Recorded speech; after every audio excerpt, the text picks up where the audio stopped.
पेड़ पर टंगा है। साध्वी ने हैरानी से कहा, बहुत साधारण सी चीज मांग रहे हो। लेकिन उन्होंने आईना दे दिया।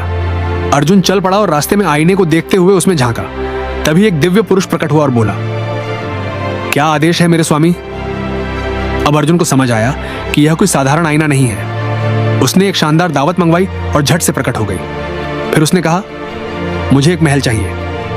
और वह भव्य महल में पहुंच गया। महल में बैठकर वह सोचने लगा, अगर मेरी पत्नी होती और वह राजा की बेटी होती तो?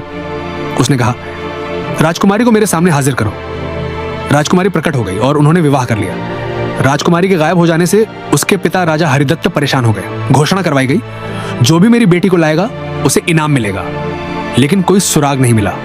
एक दिन एक वृद्धा राजमहल पहुंची।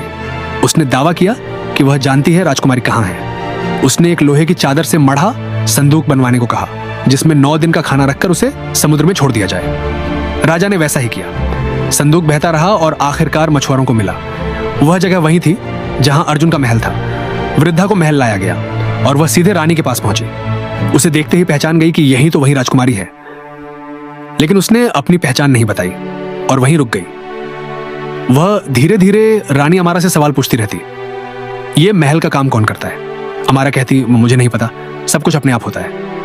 वृद्धा ने उसके मन में शक पैदा किया और कहा, अब तुम्हारे पति तुमसे कुछ छुपा रहे हैं। एक रात अमारा ने अर्जुन से पूछ ही लिया। अर्जुन ने पूरा सच बता दिया और आईना दे दिया। अब अमारा भी उस देव को बुला सकती थी।